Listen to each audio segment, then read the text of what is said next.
मुंबई के अंदर एक 6 साल का लड़का जो बहुत ही नटखट और हंसता खेलता हुआ अपने घर में खेला करता था।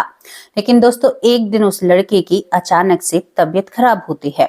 तबीयत इतनी खराब होती है कि वो लड़का दूसरी भाषा में बात करने लगता है। देखो, हमारी तबीयत खराब होती है, हम दवाई लेते हैं, सर में दर्द होता है, बुखार होता है, लेकिन तबीयत खराब होने का मतलब ये तो नहीं है कि हम दूसरी भाषा में, तीसरी भाषा में या भारत की अलग अलग राज्यों की भाषाओं को हम इस्तेमाल करें। क्योंकि मुझे नहीं आती, मैं स्पष्ट रूप से आपसे कहना चाहती हूँ।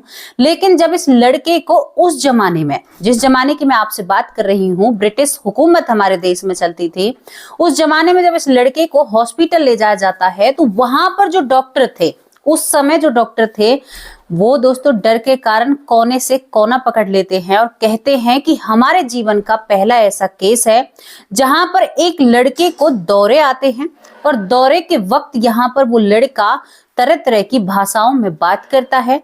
कभी तो वो लड़का एक छोटा बच्चा बनता है, कभी वो लड़का एक महिला बनता है और कभी वो लड़का एक बुजुर्ग बनता है। आप सोच कर देखिए, 6 साल का बच्चा इतना अच्छा अभिनय भी नहीं कर सकता है। दोस्तों ये घटना अगर आप सुनोगे तो थोड़ा सा आप डर भी सकते हो, क्योंकि इस घटना के तार राज इतनी सारी बातों के राज खोलते हैं कि आप सोचने पर मजबूर हो जाओगे कि ये सब कुछ क्या हो रहा है। इस घटना को जानने के लिए आपको इसको तह तक जाना होगा, बहुत बारीकी से इस घटना को देखना होगा। और इस घटना में थोड़ी सी बातें डर की भी हैं, आपको ये बातें डरा सकती हैं और आपको घबराहट भी हो सकती है। बहुत डरावनी घटना है, एक ऐसा सच है जिसे देखकर सुनकर बस यही होता है कि ये चीजें अगर ना होती तो अच्छा होता। इस घटना को आपको जानना है तो हमारे साथ आपको मुंबई चलना होगा, जिसको शायद पहले बंबई भी कहा करते थे। आपकी थोड़ी सी पुरानी यादें ताजा करा देती हूँ, मैं भी बचपन में बंबई ही बोला करती थी। दोस्तों आपको हमारे साथ बंबई चलना होगा, मुंबई चलना होगा, किदवई इलाके में चलना होगा, जहां पर एक राजेश पिल्लई नाम का लड़का रहता है। राजेश पिल्लई जिसका जन्म 1915 में हुआ था। बहुत अच्छा लड़का था, हंसी खुशी रहता है, जिंदगी बहुत खूबसूरत थी और बहुत ही नटखट था। इसके पिता का नाम नारायण पिल्लई होता है, जिसकी एक किताबों की दुकान होती है। उनसे घर का गुजारा चल रहा था और बहुत ही अच्छा चल रहा था उस वक्त में। माँ का नाम लक्ष्मी पिल्लई होता है। यहाँ पर परिवार समृद्ध था और इनका एक लौता बेटा था और शायद ये और बच्चे पैदा करने की भी प्लानिंग कर रहे थे। अब यहाँ पर राजेश पिल्लई, आपको मैं बताती हूँ, फरवरी का महीना 1921 में जब उसकी उम्र 6 साल की होती है तो खेलता खेलता कहता है कि माँ मेरे सर में दर्द है, मुझे आराम करना है। राजेश पिल्लई अपने कमरे में जाता है। कमरे में जाने के बाद राजेश पिल्लई दोस्तों आराम करने लगता है। लेकिन आराम करता है, माँ को चिंता होती है कि बेटे ने सुबह से कुछ नहीं खाया है, तो माँ अपने बेटे के लिए दूध लेकर जाती है। जब माँ अपने बेटे के लिए दूध लेकर जाती है तो वो माँ के ही बिस्तर पर सोया हुआ था। दोस्तों वो बाहर काम कर रही थी और दूध का गिलास जब वो अपने बेटे के पास लेकर जाती है तो देखती है कि बेटा बहुत अजीब हालत में बैठा हुआ था। इस तरह की अजीब हालत में बैठा हुआ था, बिस्तर पर दोनों जो घुटने होते हैं वो सटा रखे थे और अपने दोनों हाथ ऐसे रखे और मुंह नीचे करके बैठा हुआ था। माँ आती है, कहती है कि राजेश मैं तुम्हारे लिए दूध लेकर आई हूँ, मेरे बेटा दूध पी लो। लेकिन माँ जैसे ही उसे हाथ लगाती है वैसे ही वो लड़का, आपको क्या बताऊं, मराठी में बात करने लगता है। दूसरे ही पल वो गुजराती में बात करता है और बुरी तरह से उसका शरीर अकड़ने लगता है। दोस्तों यहाँ पर जो लक्ष्मी होती है वो जल्दी से जल्दी यहाँ पर गोविंद राव को बुलाकर लाती है। जो वैद्य होते हैं पड़ोस से उस वैद्य को बुलाकर लाती है, क्योंकि भारत के लोग वैद्य पर ज्यादा यकीन करते थे। दूसरी तरफ इस वक्त इस देश में, हमारे देश में ब्रिटिश हुकूमत अपने चरण पर थी। भाई उनका बोलबाला था। यहाँ पर जब ब्रिटिश हुकूमत अपने चरण पर थी दोस्तों, यहाँ पर हॉस्पिटलों का भी निर्माण हो रहा था, क्योंकि बहुत सारे लोग सवाल करेंगे और जवाब करेंगे, क्योंकि जवाब तो मुझे ही देने हैं। यहाँ पर दोस्तों अब ये जो इसकी माँ होती है वैद्य गोविंद राव शास्त्री को बुलाकर लाती है। शास्त्री जब नाड़ी चेक करते हैं तो उनकी कुछ भी समझ में नहीं आता है। ये लड़का थोड़ी देर ऐसी हरकत करने के बाद बेहोश हो जाता है। माँ घबरा जाती है। अब उस समय व्यवस्थाएं भी ऐसी नहीं थी कि जल्दी से जल्दी पति को लाऊं बुलाकर। दोस्तों यहाँ पर लक्ष्मी जी की कुछ भी समझ में नहीं आ रहा था। वो बिल्कुल ही ऐसे बैठी थी कि मौन में करूं क्या करूं। वैद्य अपना कार्य कर रहे थे लेकिन कुछ भी आराम इन चीजों से नहीं लगता है। अब यहाँ पर करीबन 4 घंटे तक बेहोशी की हालत में रहने के बाद जो राजेश पिल्लाई होता है वो अपने होश में आता है। राजेश जब होश में आता है तो माँ उसे गले लगाती है, कहती है कि मेरे लाल तुम्हें क्या हुआ, तुमने तो मुझे डरा ही दिया। वो कहता है कि माँ मुझे नहीं पता मुझे क्या हुआ, लेकिन मैं एक अंधेरी जगह पर अपने आप को देखता हूँ। माँ कहती है कि वैसे ही कुछ होगा, लेकिन जैसे ही पति शाम को आते हैं नारायण पिल्लाई उनसे कहती है कि बेटे की ऐसे तबीयत खराब हुई। अब मुंबई का रहन सहन था तो ये उस हॉस्पिटल को जो बम्बई का मेडिकल कॉलेज हॉस्पिटल था दोस्तों, इसकी नींव बहुत पुरानी है। अब वहां पर जब डॉक्टर थे वो भी दूसरे देश के डॉक्टर यहाँ पर काम कर रहे थे अपने लोगों के लिए, लेकिन अब ये जानकारी निकालकर जब जैसे ही यहाँ पर राजेश पिल्लाई की तबीयत खराब होती है दूसरी बार भी इस लड़के का यही हाल होता है। इसी तरह से बैठ जाता है, बड़ी बड़ी आंखें निकालता है और अजीब हरकतें करता है और अब की बार भी बेहोश हो जाता है। दोस्तों यहाँ पर इसको डॉक्टर एलेक्जेंडर को दिखाया जाता है। डॉक्टर एलेक्जेंडर को जब इसको दिखाया जाता है, उस समय डॉक्टर एलेक्जेंडर वहां पर कार्यरत थे, तो वो कहते हैं कि इनको तो कोई बीमारी नहीं है, कोई बुखार नहीं है, खांसी नहीं है, क्योंकि वो भी इतने सक्षम नहीं थे, उनके पास भी इतनी मेडिकल सुविधाएं नहीं थी, आपको भी पता है। अब यहाँ पर वो कुछ दवाइयां देकर इसको घर भेज देते हैं। इसके बाद माँ कहती है कि बेटा क्या होता है। वो कहता है कि माँ मैं एक तहखाने में जाता हूँ और उस तहखाने में कुछ बच्चे हैं जो मुझे बुला रहे हैं। एक व्यक्ति है जिसने बड़ा सा कोट पहना हुआ है और उसका चेहरा अंधेरे में रहता है, उसका चेहरा मुझे नजर नहीं आता। माँ वो मुझे अपने पास बुलाता है, मुझे कहता है कि तुम्हें यहाँ पर आना होगा। दोस्तों ये बात सुनकर माँ थोड़ी सी डरी हो जाती है, लेकिन इसके बाद अब तीसरी बार इस लड़के को इसी फरवरी में तीसरी बार दौरा आता है। अब वो क्या था ये तो भगवान ही जाने। अब ये लड़का फिर ऐंठन महसूस करता है, बड़ी बड़ी आंखें खोलता है और कई तरह की बातें बोलने लगता है। अब इसी समय दोनों पति पत्नी इस लड़के को उठाकर मेडिकल कॉलेज ले जाते हैं। वहां पर जब यानी जो डॉक्टर एलेक्जेंडर है वो जब देखते हैं तो वो हैरान हो जाते हैं। इस लड़के को तुरंत जाकर बांध दिया जाता है। बांधने के बाद इस लड़के की हर 1 मिनट में जांच पड़ताल हो रही थी। कभी तो इसकी नब्ज नीचे डाउन चली जाया करती थी, पहले तो हाथ से चेक किया जाता था, कोई मशीन थोड़े ही थी। एक नर्स होती हैं जो मैरी डिसूजा होती हैं, वो हर वक्त इसकी जांच कर रही थी। और इसके बाद ये लड़का उन लोगों के सामने कुछ ऐसा करता है कि वो डॉक्टर कांपने लगते हैं।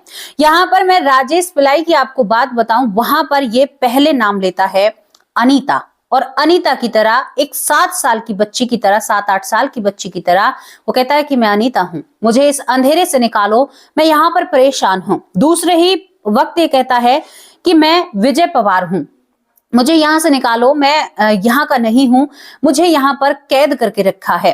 तीसरे ही वक्त ये मुकेश नाम लेता है और फिर मुकेश की भाषा में बात करने लगता है। चौथे वक्त ये गुजराती में बात करने लगता है और 5वें वक्त ये मराठी में बात करने लगता है। और दोस्तों ये हैदराबादी भी भाषा बोलता है। डॉक्टरों के कुछ भी समझ में नहीं आया। डॉक्टरों को जब डॉक्टर पूरी चीज को लिख लेते हैं अपने कॉफी पेन से, तो यहाँ पर माँ बाप से बात की जाती है, नारायण पिल्लाई से बात की जाती है। वो कहते हैं कि क्या आप अपने बच्चे को कभी बाहर लेकर गए हो या कोई पढ़ाई पढ़ा रहे हो। माँ बाप सिरे से इन बातों को खारिज कर देते हैं, कहते हैं कि हम अपने बच्चे को कोई भी ऐसी शिक्षा नहीं दे रहे हैं जैसा आप समझ रहे हैं। हम भी आप ही की तरह सदमे में हैं इस बच्चे को देखकर कि ये कौन सी भाषा बोल रहा है और क्यों ये ऐसी भाषा बोल रहा है। दोस्तों किसी के भी कुछ समझ में नहीं आता है, लेकिन ब्रिटिश के जो यहाँ पर डॉक्टर थे उनके लिए तो ये बहुत नई चीज हो जाती है।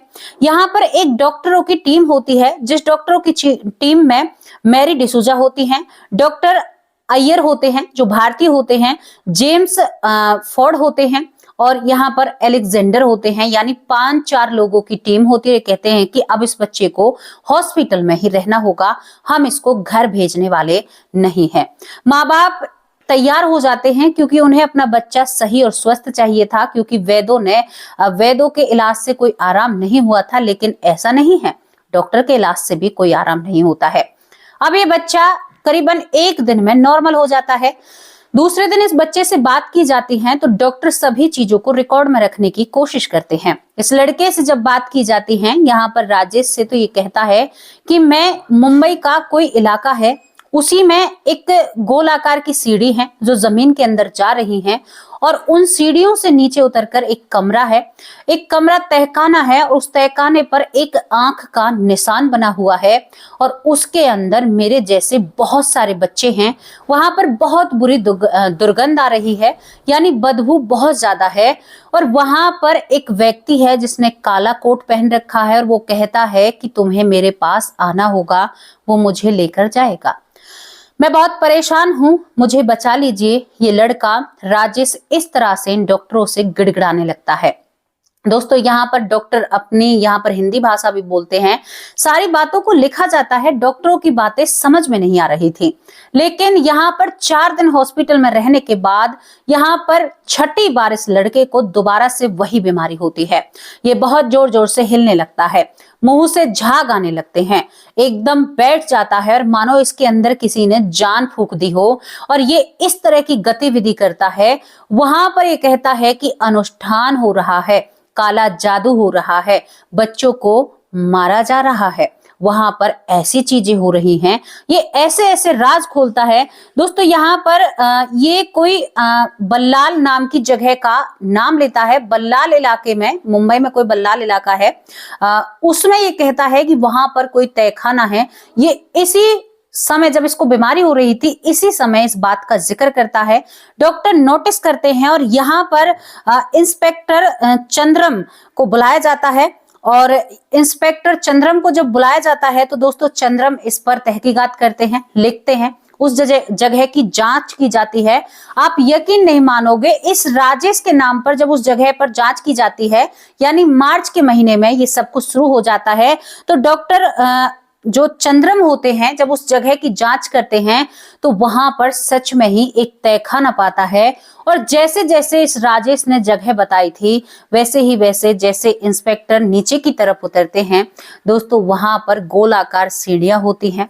पुराना, बहुत पुराना सीलन की वहां पर बदबू होती है, जैसे इस लड़के ने बताया था। एक कमरा जहां पर एक ऐसी जगह थी कि वहां पर बदबू भी आ रही थी।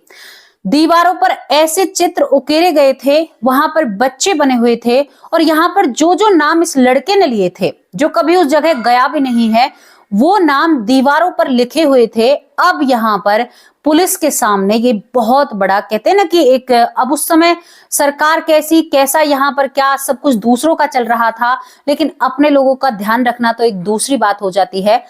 दोस्तों वहां पर जब ये सारी चीजें देखी जाती हैं तो पुलिस वालों के पैर कांपने लगते हैं, जो ब्रिटिश हुकूमत के जरिए काम करते हैं। अंदर जब वो नजारा देखते हैं तो एक गोल आकार चबूतरा मिलता है, उसके नीचे एक गड्ढा होता है, जिस गड्ढे में पशुओं की या जानवरों की हड्डियां मिलती हैं, बच्चों के कपड़े मिलते हैं, और बच्चों की कई ऐसी पुरानी संदूक मिलती हैं जिनमें उनके नाम, उनका एड्रेस, किताबें मिलती हैं। ये पुलिसकर्मी डर के कारण अपनी टीम के साथ वहां से वापस लौट आते हैं, लेकिन तभी यहाँ पर राजेश पिल्लाई को 7वीं बार फिर वही बीमारी होती है, और वो कहता है कि वो मुझे अंदर खींच रहा है। अब कौन था ये कोट वाला लोग, कौन था इसने जो टोपी पहन रखी थी, ये पूरा मामला क्या होता है जब आप आगे सुनोगे तो आपकी रूह कांप जाएगी। दोस्तों इसके बाद यहाँ पर इंस्पेक्टर चंद्रम जो होते हैं इस केस को अपने हवाले से और लोगों के साथ साझा करते हैं, क्योंकि कई काम करने थे। अब यहाँ पर ये लड़का इतनी बातें कर और दूसरी तरफ यहाँ पर जो डॉक्टरों की टीम थी उनके कुछ भी समझ में नहीं आता है, बिल्कुल भी। वो जहां से शुरू करते हैं, ना ही तो लड़के को आराम लग रहा था। हर 5 दिन में, 3 दिन में या 7 दिन में उस लड़के को इसी तरह की बीमारी होती है कि वो तरह तरह की बातें करता है। डॉक्टर हार थक कर इस लड़के को मार्च अप्रैल के महीने में घर भेज देते हैं। दूसरी तरफ उस तहखाने में ये रास्ता जो बताता है, क्योंकि और पूछताछ की जाती है राजेश पिल्लाई से, तो ये और रास्ता बताता है। जब और रास्ते मालूम होते हैं तो दोस्तों तहखाने के अंदर से तहखाना निकलता है। जब उस तहखाने को खोला जाता है तो वहां पर बहुत सारी बुक मिलती हैं जो बहुत ही पुराने जमाने की थी। और दरअसल मैं उन बुकों के बारे में अगर आपको बताऊं तो वो बुक यहाँ पर लंदन जैसे लोगों की, मतलब उनकी छवि उसमें दर्शा रही थी। भीतों पर बहुत सारे चित्र बनाए गए थे बच्चों के साथ कोई अनुष्ठान इस तहखाने में चल रहा था।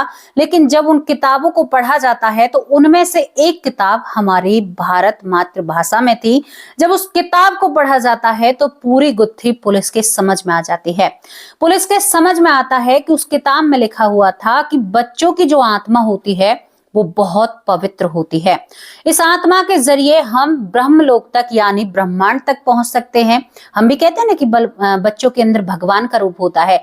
यानी उसी पवित्र आत्मा को जो भी था वो जो इस पूरी चीज को चला रहा था वो उस आत्मा के जरिए कुछ ना कुछ अनुष्ठान कर रहा था इन तहखानों के जरिए, जहां पर जगह जगह से, यहाँ पर एक जगह की बात नहीं है, कलकत्ता, मद्रास और हैदराबाद और जैसे जैसे बड़े बड़े जगहों से बच्चों को इकट्ठा किया जा रहा था और उन बच्चों पर एक एक्सपेरिमेंट कहूं या मैं अनुष्ठान कहूं या मैं काला जादू कहूं, दोस्तों उन बच्चों के साथ, उसकी आत्माओं के साथ उन्हें कोई ऐसी दवा दी जाती थी या कोई पवित्र पानी का झमेला था, कुछ भी था।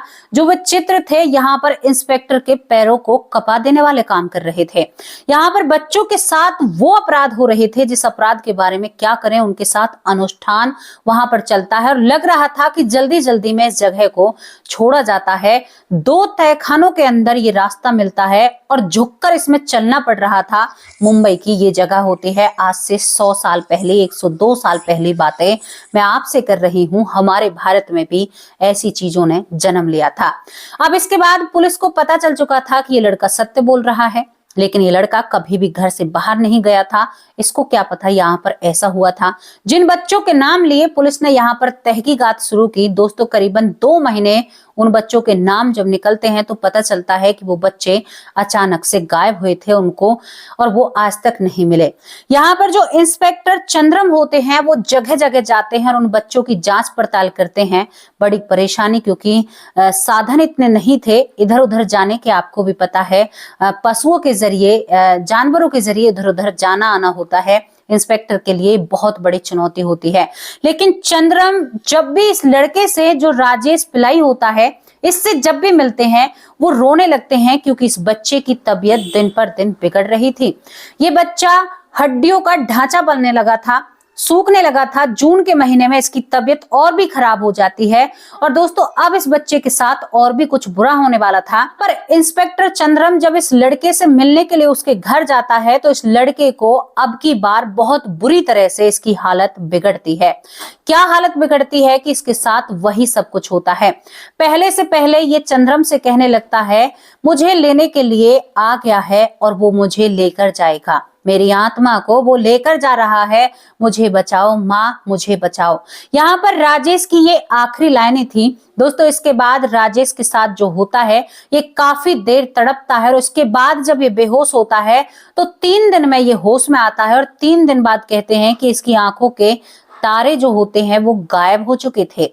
अब देश की हालात ऐसे थे कि कोई किसी के दुख को क्या जाने, क्योंकि सभी इस देश में उस वक्त दुखी थे, परेशान थे, केवल अमीर लोगों को छोड़कर। यहाँ पर दोस्तों जब ये हालात बनते हैं तो माँ अपने बेटे को देखकर डर जाती है, घर में दिए जलाती है, दीपक जलाती है, कई कथा मंत्रों का जाप करवाती है, लेकिन कुछ भी नहीं होता है। ये लड़का जिसकी आंखें बिल्कुल व्हाइट दिखती हैं, अब आप सोच कर देखिए किसको डर नहीं लगेगा। और दोस्तों इसके अंदर से सब कुछ मिट चुका था, ना माँ को पहचान रहा था, ना किसी से बातें करता है और अब ये बिस्तर से खड़ा होने में भी सक्षम नहीं था। दूसरी तरफ जो चंद्रम थे उसको बस ये था कि भाई ये कौन इंसान है जिसने इतने सारे बच्चों के साथ ऐसा सब कुछ किया। जब यहाँ पर चंद्रम इस व्यक्ति के जरिए पहुंचता है ना, मैं आपको क्या बताऊं, जो चंद्रम होते हैं अब इस जांच पड़ताल में लगते हैं तो उस समय की जब तक ये अनुष्ठान चला था उन चीजों को, उन बुकों को पढ़कर उसके बाद वहां पर जांच पड़ताल करते हैं और चंद्रम की पकड़ में 2 लोग आते हैं। जिन 2 लोगों को जब पकड़ा जाता है और उनसे पूछताछ की जाती है तो वो जो यहाँ पर इंस्पेक्टर के सामने रखते हैं, इंस्पेक्टर के पैरों तले जमीन खिसक जाती है। चंद्रम को उन 2 लोगों ने बताया कि यहाँ पर एक अनुष्ठान चलता है, अनुष्ठान चलाने वाला यहाँ पर लंदन का रहने वाला डॉक्टर विलियम है। डॉक्टर विलियम बच्चों के साथ अनुष्ठान करता है। उनकी पवित्रता, उनका साफपन, सच बोलना और उनकी नेक आत्मा जिसके जरिए वो कुछ करना चाहता है, इसका तो हमें नहीं पता। लेकिन जब कानून को पता चलता है, ब्रिटिश हुकूमत को पता चलता है, तो वो यहाँ से फरार हो जाता है।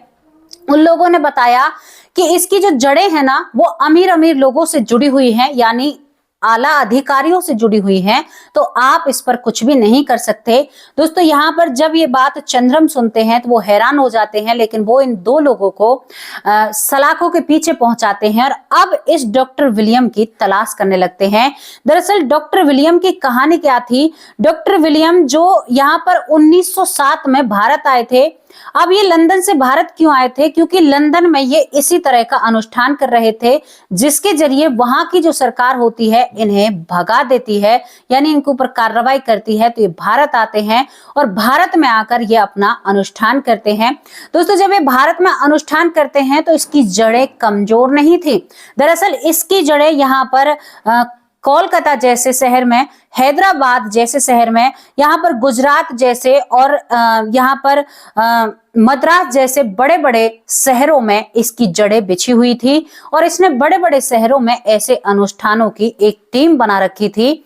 यहाँ पर डॉक्टर चंद्रम बहुत सारे लोगों से मिलते हैं, इसकी पूरी जांच पड़ताल करते हैं और इस पर बहुत सारी चीजें लिखते हैं। लेकिन तभी उन्हें पता चलता है दिसंबर के महीने में, दिसंबर में जो यहाँ पर दो लोगों को गिरफ्तार किया था और उनको गवाही के लिए तैयार किया था, दोस्तों यहाँ पर कोर्ट का आदेश आता है और कोर्ट उन लोगों को यहाँ से बरी कर देता है बिना कुछ वजह दिए। और यहाँ पर चंद्रम को पता चलता है, उसे एक कड़ी चुनौती दी जाती है और धमकी दी जाती है कि केवल तुम अपने काम से काम रखो, बाकी चीजों में अपने पैर मत फंसाओ, जो चल रहा है उसे ऐसे ही चलने दो। तब चंद्रम को समझ में आता है कि इसमें वाकई में ही बड़े बड़े लोगों का हाथ है। इसके बाद चंद्रम को यहाँ से भेजकर दोस्तों दूसरी जगह भेज दिया जाता है। इनको मुंबई शहर से ही निकाल दिया जाता है। यहाँ पर इन्होंने इन पूरी रिसर्च पर एक किताब लिखी, एक डायरी लिखी और उस डायरी को अपने से छोटे, जब ये रिटायर होते हैं यानी हटते हैं अपने पद से, तो अपने से छोटे जो अधिकारी होते हैं उनसे कहते हैं कि अगर कभी इस केस की जांच पड़ताल करनी हो ना, तो इस किताब या डायरी के जरिए लिखना। दोस्तों, चंद्रम को कुछ लोग मिलते हैं जो लोग बताते हैं कि अब डॉक्टर विलियम जीवित नहीं रहे हैं, उनकी मृत्यु हो गई है। तो यहाँ पर कहीं ना कहीं राजेश को वो मरा हुआ व्यक्ति नजर आ रहा था और जो बच्चे अनुष्ठान के जरिए जिनकी मृत्यु हो जाया करती थी, वो सारे बच्चे यहाँ पर राजेश पिल्लई को दिखाई दे रहे थे, जो 6 साल का मासूम बच्चा था। यहाँ पर कहते हैं कि वक्त बीतते बीतते 2022 जनवरी में यहाँ पर राजेश पिल्लई जो होते हैं वो इस दुनिया से चले जाते हैं, केवल 7 साल की उम्र में। दूसरी तरफ यहाँ पर विलियम भी मर चुका था, जो दिखाई दे रहा था। यहाँ पर जो इंस्पेक्टर चंद्रम होते हैं वो भी अपनी नौकरी से हट जाते हैं, मतलब घर भेज दिया जाता है उनको कुछ वक्त तक करने के लिए। लेकिन उनको हमेशा एक दुख रहता है कि इन बच्चों के साथ कौन सा ऐसा अनुष्ठान चल रहा था। दीवारों पर बड़े बड़े उनके चित्र बने हुए थे, कई जानवरों की वहां पर हड्डियां मिलती हैं, बच्चों के होने के चप्पल से लेकर, और जैसे बच्चियों को हम पायल नहीं पहना देते हैं, पायल भी वहां पर मिलती हैं, बच्चियों की कपड़े वहां पर मिलते हैं। और ऐसे 2 तहखानों तक यहाँ पर जो इंस्पेक्टर चंद्रम होते हैं वो पहुंचते हैं, लेकिन सरकार फिर इन्हें किनारा कर देती है। उसके बाद हमारे भारत देश में आजादी आती है। आजादी के बाद यहाँ पर बहुत सारे लोग, बहुत सारी चीजें बदलती हैं, भारत में सब कुछ बदल जाता है। लेकिन बच्चों का किडनैप होना और बच्चों का उठना और गायब होना आज भी बंद नहीं हो रहा है। अब दूसरी बात मैं आपसे क्या करना चाहती हूँ दोस्तों, ये घटना काफी डरा देने वाली बात है, क्योंकि राजेश पिल्लई भी नहीं रहते हैं इस दुनिया में और इंस्पेक्टर चंद्रम भी वैसे भी नहीं है, बहुत सारे लोग हैं। लेकिन कहीं ना कहीं कहा जाता है कि आज भी इस तरह का अनुष्ठान, जो विदेश का अनुष्ठान है, वो हमारे भारत देश में चल रहा है। इस किताब के जरिए पता चलता है। कहते हैं इस किताब पर धूल जम चुकी है इस केस पर, और इसको कोई भी खंगालना नहीं चाहता, कोई भी इस पर काम करना नहीं चाहता। कोई कैसे करेगा, क्योंकि बहुत वक्त उन बातों को बीत चुका है।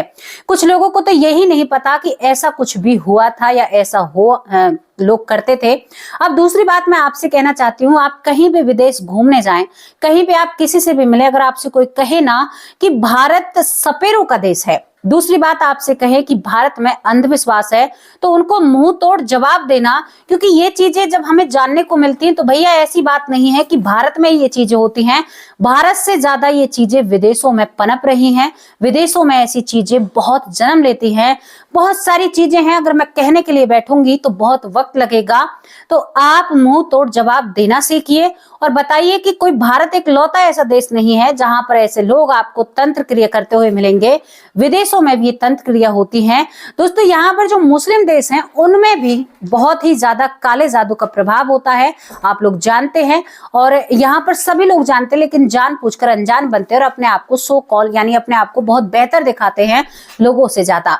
दूसरी बात यहाँ पर मैं आपको एक और क्लियर कर देना चाहती हूँ दोस्तों, इस घटना के बारे में ज्यादा लोगों को नहीं पता, एक आध ही यूट्यूब चैनल पर, और यानी ये किताब इसकी गवाही देती है, इसके ऊपर बुक लिखी जाती है। डॉक्टरों ने भी, जो उस समय ब्रिटिश हुकूमत के जो डॉक्टर थे, हालांकि भारत में आपको उस समय डॉक्टर देखने को नहीं मिलते हैं, लेकिन मुंबई जैसे शहर में उस वक्त भी डॉक्टर थे जिनकी सुविधाएं ब्रिटिश हुकूमत ने ही की थी।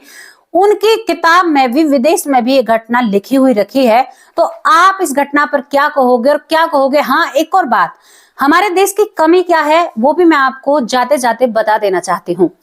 हमारे देश में लोग अमीरी नहीं दिखाते हैं, अमीरी बिल्कुल नहीं दिखाएंगे।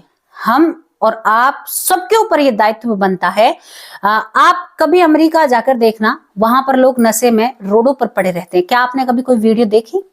एक आदि को छोड़कर मैं अगर आपसे कहूं, क्या आपने कभी कोई वीडियो ऐसी देखी? लेकिन हमारे यहाँ क्या होगा, सब चीज को छोड़ देंगे, अच्छाई है उसको नहीं दिखाएंगे, बुराई को दिखाएंगे। यहाँ पर क्यों भाई, शराब का सेवन विदेशों में नहीं होता? लोग नशा करके सड़कों पर पड़े हुए होते हैं, नहीं, वहां पर उनके अंदर एक खूबी है, वो ऐसी चीज को विश्व के सामने, दुनिया के सामने नहीं रखते। लेकिन हमारे मैं अब क्या कहूं उन लोगों से, सबसे पहले बुरी चीज को दिखाएंगे। अगर कोई यहाँ पर आ रहा है घूमने के लिए तो उसको भी मैं छोटे छोटे भाइयों से कहना चाहती हूँ, जो रिक्शा चलाते हैं, ई रिक्शा चलाते हैं, वो भी कहाँ कर निकाल कर लेकर जाएंगे। आपकी जिम्मेदारी बनती है कि उस व्यक्ति को अच्छी अच्छी जगह दिखाएं, अच्छी अच्छी चीजें दिखाएं, क्योंकि देखो एक घर में हम रह रहे हैं, वहां पर गंदगी भी होगी, सफाई भी होगी, सब कुछ होगा। हम अपने घर में रहते हैं तो हमारे घर में नहीं होती है, सब कुछ होता है। लेकिन अब मैं बाहर जा जाकर कहूं कि मेरे घर तो इतना गंदा है, मेरा घर तो इतना गंदा है, तो वो सामने वाला 2 दिन सुनेगा, 3 दिन, वो भी चौथे दिन यही कहेगा, अरे इसका घर तो बहुत गंदा है। आप समझ रहे हो ना जो बात मैं कहना चाहती हूँ? इन बातों पर थोड़ा सा ना अमल करने की देरी है। आप देखिए, हर देश में हर चीज है, हर जगह क्राइम भी है, हर जगह हर चीज है, लेकिन थोड़ी सी चीजों का फेरबदल है। कहां पर तलाक था क्या कहीं भारत में? नहीं था ना। अब देखो विदेशों का कल्चर है। कहां था लिविंग रिलेशनशिप? था भारत में? नहीं था ना। विदेशों का है, वेस्टर्न कल्चर है। कितने अच्छी तरीके से आपने फॉलो किया है, हमने फॉलो किया है अच्छी तरीके से। हम हैं ही ऐसे क्योंकि भैया हम तो हैं ही भारतीय। तो अपने आप में थोड़े से सुधार कीजिए। छोटी सी बातें आप लोगों से कही, अगर किसी को बुरी लगी हो तो उसके लिए माफी चाहती हूँ। ये वो केस है जो इंसान को हिलाकर रख देता है। ऐसा हो सकता है, एक लड़का जो इस दुनिया में नहीं रहा, बच्चे जो गायब होते जा रहे हैं, क्या कहोगे इनके बारे में? अपनी राय लिखकर भेजना और कमेंट बॉक्स में अपनी राय जरूर लिखना। अब आप लोगों से विदा लेती हूँ, नाम नहीं ले पा रही हूँ क्योंकि वीडियो बहुत लंबी है। कल हाजिर होंगे एक सच्ची और अच्छी स्टोरी के साथ। तब तक के लिए नमस्कार, जय हिंद, जय